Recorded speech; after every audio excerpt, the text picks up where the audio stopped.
നിശബ്ദതയിൽ നീറേണ്ട അറിയാം സ്ത്രീജന്യ മാനസിക രോഗങ്ങൾ. പൊതുവായ മാനസിക രോഗങ്ങളുടെ കണക്കുകൾ പരിശോധിക്കുകയാണെങ്കിൽ വിഷാദരോഗം, ഉത്കണ്ഠ എന്നിവ പുരുഷന്മാരെ അപേക്ഷിച്ച് സ്ത്രീകളിലാണ് ധാരാളമായി കണ്ടുവരുന്നത്. ഒരു സ്ത്രീ അവളുടെ ജീവിതത്തിൽ ജൈവപരമായ പല പ്രധാന നാഴികക്കല്ലുകളിലൂടെ കടന്നുപോകുന്നുണ്ട്.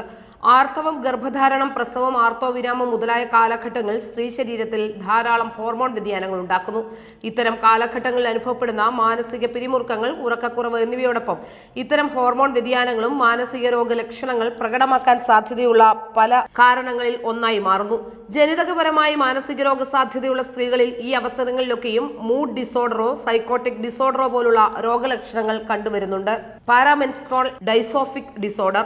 ആർത്തവത്തിന് മുന്നോടിയായി സ്ത്രീകൾക്കും പെൺകുട്ടികൾക്കും കണ്ടുവരാറുള്ള അമിതമായ വൈകാരിക വ്യതിയാനങ്ങൾ, പെട്ടെന്ന് ദേഷ്യം, സങ്കടം, കരച്ചിൽ ഒക്കെ മാറി മാറി വരിക, എപ്പോഴും ക്ഷീണം, വിഷാദം, ഉത്കണ്ഠ എന്നിവ മാനസിക ലക്ഷണങ്ങൾക്ക് പുറമെ തലവേദന, പേശീവേദന, സ്ഥലങ്ങളിലെ വേദന എന്നീ ശാരീരിക ലക്ഷണങ്ങളും കണ്ടുവരുന്നു. ഇത്തരം ബുദ്ധിമുട്ടുകൾ കാരണം ആർത്തവത്തോടനുബന്ധിച്ചുള്ള ആഴ്ചകളിൽ സ്കൂളിൽ പോകാൻ കഴിയാതിരിക്കുക, ജോലികൾ ചെയ്യാൻ പറ്റാത്ത അവസ്ഥ എന്നിങ്ങനെ ഉണ്ടായാൽ യഥാക്രമം ചികിത്സ തേടേണ്ടതാണ്.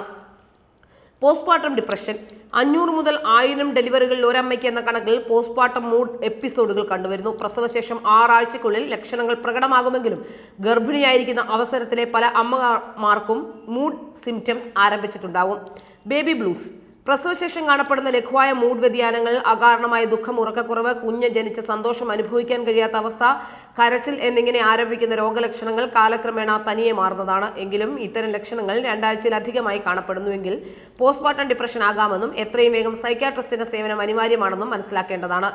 മേൽപ്പറഞ്ഞ ലക്ഷണങ്ങൾ യഥാസമയം ചികിത്സിക്കാത്ത പക്ഷം കുഞ്ഞിന്റെ കാര്യങ്ങൾ ശ്രദ്ധിക്കുന്നതിലും മുലയൂട്ടുന്നതിലുമൊക്കെ അമ്മയ്ക്ക് താല്പര്യമില്ലാതാവുകയും സ്വന്തം കാര്യങ്ങൾ പോലും ശ്രദ്ധിക്കാൻ കഴിയാതെ വരികയും പതിയെ ആത്മഹത്യാ ചിന്തകൾ ഉടലെടുക്കാനും സാധ്യതയുള്ളതാണ്.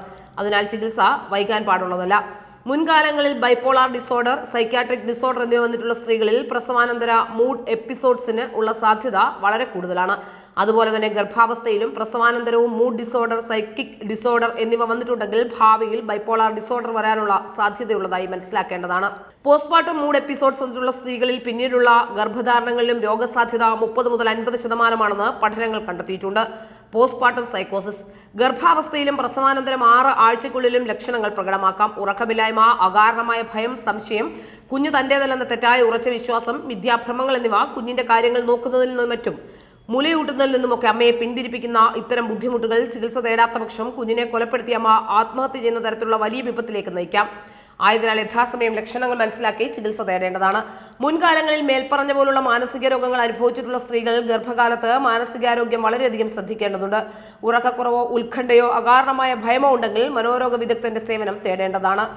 മെനോപോസ് അഥവാ ആർത്തവവിരാമം. മേൽപ്പറഞ്ഞ പ്രകാരം ഒരു സ്ത്രീയുടെ ജീവിതത്തിലെ സുപ്രധാനമായതും എന്നാൽ അധികം ആരും പ്രാധാന്യം കൽപ്പിക്കാത്തതുമായ നാഴികക്കല്ല്.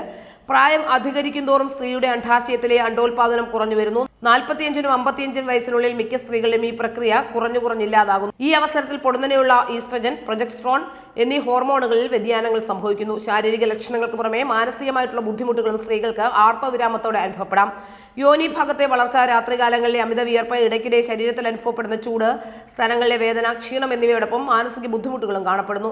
ഉറക്കമില്ലായ്മ, മാനസികാവസ്ഥയിലെ വ്യതിയാനങ്ങൾ, പെട്ടെന്ന് ദേഷ്യം വരിക, സങ്കടം വരിക, ഒറ്റപ്പെട്ടിരിക്കുക, ഒന്നും ചെയ്യാൻ താല്പര്യമില്ലാതിരിക്കുക, ഉത്കണ്ഠ, കരച്ചിൽ എന്നിവ പ്രകടമാക്കാം. ലൈംഗിക താല്പര്യവും കുറയാം. ചില സ്ത്രീകൾ ഈ കാലഘട്ടത്തിൽ ആത്മഹത്യാ ചിന്തകളുള്ളതായും കണ്ടുവരുന്നുണ്ട്. ദൈനംദിന കാര്യങ്ങൾ പോലും ഇത്തരം ബുദ്ധിമുട്ടുകളാൽ ചെയ്യാൻ കഴിയാതെ വരികയോ ജീവിതം അവസാനിപ്പിക്കുന്നതിനെ പറ്റിയുള്ള ചിന്തകൾ നിരന്തരം ബുദ്ധിമുട്ട് ഉണ്ടാക്കുകയോ ചെയ്യുന്നുണ്ടെങ്കിൽ മനോരോഗ വിദഗ്ധനെ സമീപിച്ച് ചികിത്സ തേടേണ്ടതാണ്.